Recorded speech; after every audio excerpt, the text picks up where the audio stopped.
So we'll be discussing about module 2, the smart objects, the things in the IoT. So we have an idea about how the evolution of IoT came into existence, and along with that, what do you mean by Internet of Things?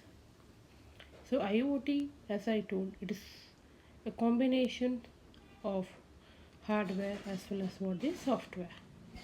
So whenever we're trying to develop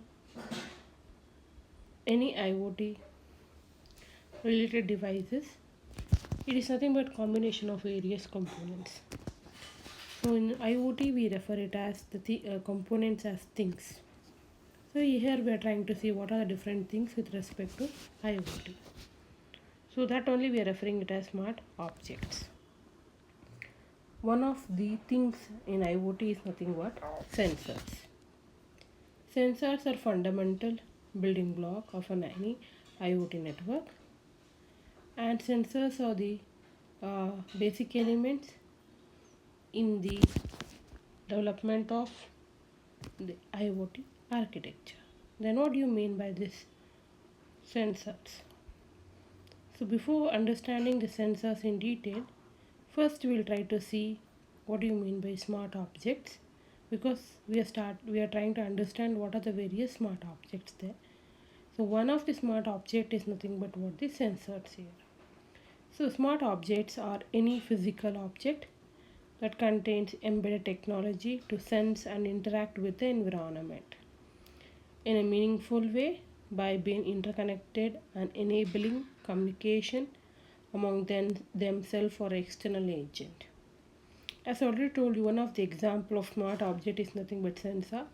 Basically, sensors are nothing but what? It is physical object that will be embedded inside any device which is used to collect some data.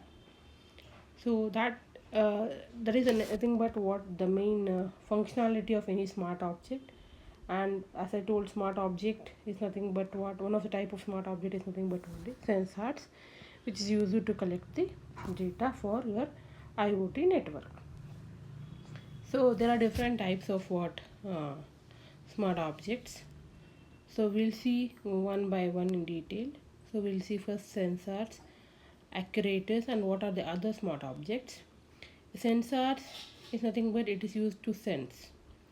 Basically, sensor measures some physical quantity and convert that measurement reading into a digital representation.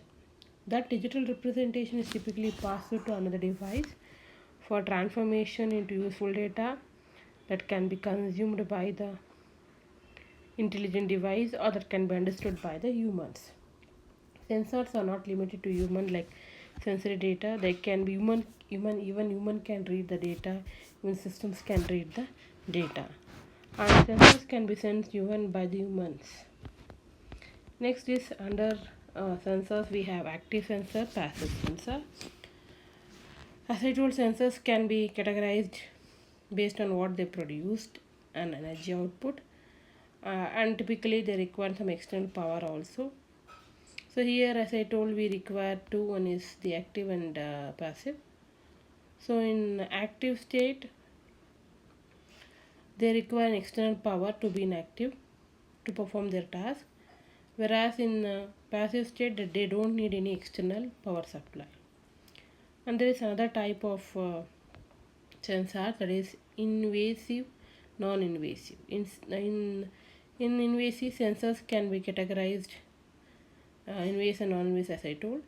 Sensors can be categorized based on whether the sensor is a part of environment it is measuring, and if it is external, it is called as what? Non-invasive.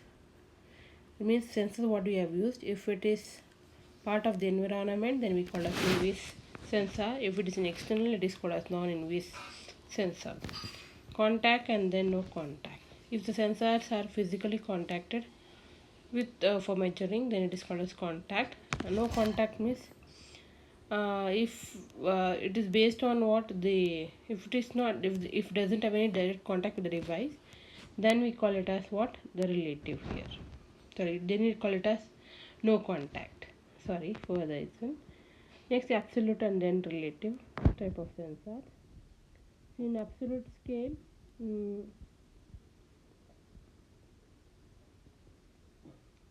they measure an absolute value. That means they are going to tell exact accurate value.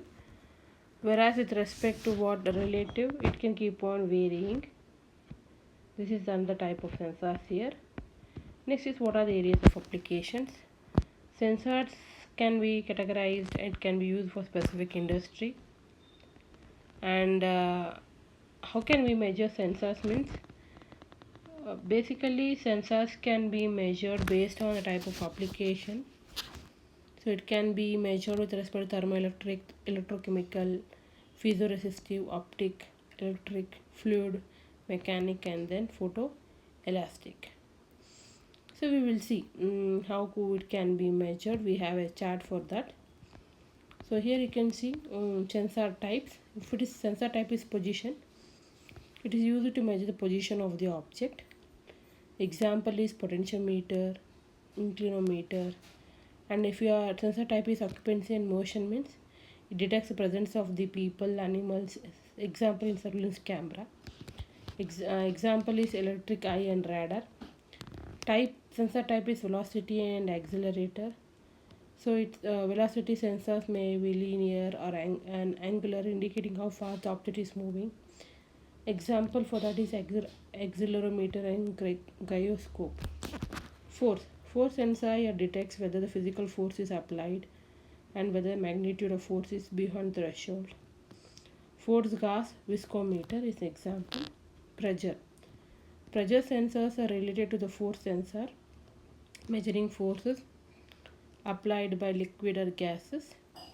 Example is barometer, Bourdon gauge. Flow. Flow sensor detects the rate of fluid flow. They measure the volume or rate. Anemometer, mass flow sensor on water meter. Acoustic means sensor here it is used to measure sound levels and convert that information to digital. Microphone, geophone, and hydrophone. And we have another type is humidity. Humidity sensor detects the humidity in the air and mass. Hygrometer, humidistor, soil moisture sensor. Light sensors. It here light sensor detects the presence of light. Infrared sensor, photodetector, and flame sensor. Next is radiation. Radiation sensor detect radiation in the environment. Radiation can be sensed by an sky scintillating or ionization detection. Different types of radiation detection meter is Muller counter, that is Geiger Muller counter, scintillator, neutron detector. These are the different types of what sensors. So I think you have an idea about